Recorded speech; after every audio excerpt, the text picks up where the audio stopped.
Ayan, syempre, welcome na welcome po ang lahat dito dahil dyan, by this time, Mami and Daddy, kaya po namin kayo inimbitahan sa gitna dahil parang isipin nyo lang inimbitahan po namin kayo sa ABS-CBN Morning Talk Show na magandang po ngayon. At wala celebrity kayo ngayon at parang isipin nyo lang, nasa Morning Talk Show kayo at yung kwento nyo sa amin yung favorite bonding moments nyo together with Amara as a 7-year-old baby girl. And then ikukwento nyo rin po kung anong klaseng bata si Amara as a 7-year-old baby girl. Siyempre, isipin nyo lang na parang celebrity kayo na ipag-usap ko yung Ma'am si Carla and Ma'am si Mela. Ayan. So, Mami at Daddy, let's start kay Daddy. Pero bago lang, palakpakan natin once again si Mami at si Daddy. Yes, palakpakan naman natin si Mami and Daddy.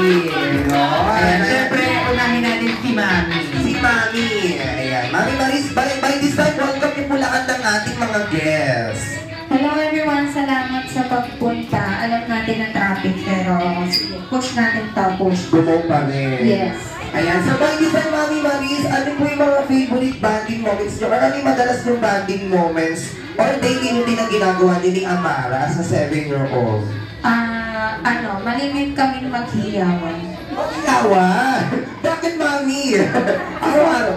Araw-araw ba yan? Araw-araw sa sobrang kulit niya. Pero naman siyang malambing na bata. Nahilig siya pag- Ganong klaseng bata si Amara, malambing. Ano pa, Mami? Sobrang hyper. Malabata, hyper, makulit, libo. Kamusta po siya sa school, Mami? Anong grade na po si Amara sa school? Incoming grade 2. Incoming grade 2. Pero yung grade 1 teacher niya, sinukuan na siya. Ay! Kasama po ba dito yung bitante pa? Wala. Tita Day. Wala pa.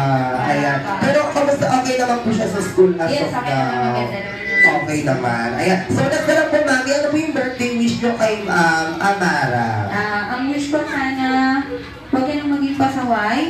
Wow. Tapos, be a good girl lang. Sumunod lang lagi sa mga matatanda. Yun. Ayan. Palakpakan natin si Ma'am Maris, everyone. Si Mami. Ayan, Mami, okay. Si Daddy naman po ang magsasalita. Okay, si Daddy Romar. Okay, Daddy. Sa sobrang dami na sinabi ni Mami, bawal na nang gayahin yung iba, ha? Joke lang. Daddy, joke lang. Pag-welcome niyo pa lahat ng ating napakagwapo at napakagandang mga guests. Maraming salamat po sa lahat ng nagpunta. Si Daddy, kinakabahan na. By this time, Daddy Romar, ikwento mo sa amin yung favorite banding moments na ni Amara sa 7. Ano ba yung mga usually yung ginagawa? Iyak. Hiyawan!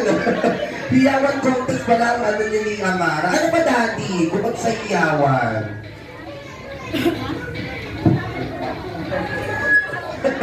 Sabi niya, ewan pa sa'yo. Ayan. So, by this time, si Mami daw makulit na bata si Amara. Sa'yo naman, Dali, anong klaseng bata si Amara? Wow, super sweet. Wow. Ayan, so by this time, Daddy, last na lang po. Ayan, ano po yung birthday message na para kay Amara?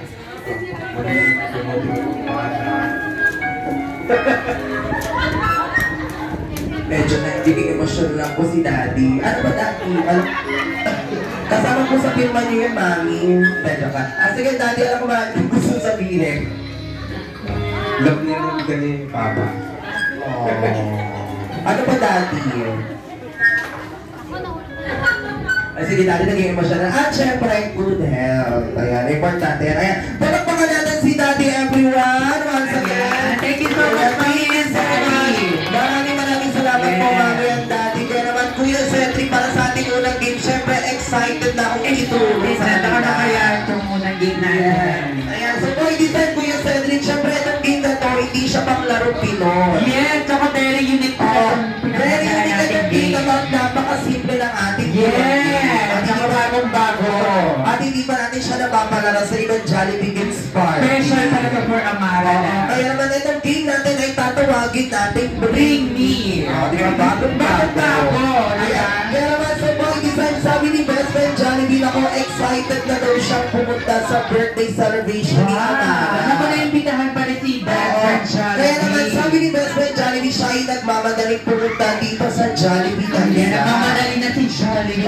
Kaya naman sabi ni Best Friend Jollibee, tutulungan tayo lahat ng ating mga guests, ibigay lahat ng kailangan ni Best Friend Jollibee. Sa dulo ng ating mga guests, syempre. Kaya naman sabi ni Best Friend Jollibee, ako pagpasok niya daw ng kwarto, may isang bagay daw nawawala. Ayan na, may nawawala na kay Jollibee. Kailangan niya daw sa gitna ng isang pares daw. Ayan, isang pares. Oo. Ano ba yung hinahanap ni Jollibee? Ito daw ay isang pares ay at kulay puti. Ay, ang kulay puti ang nawawala kay Jollibee. Bibigyan natin ng 8 Ay, bongga. Ano nang pagbibigyan sa gitna? O, sige ha.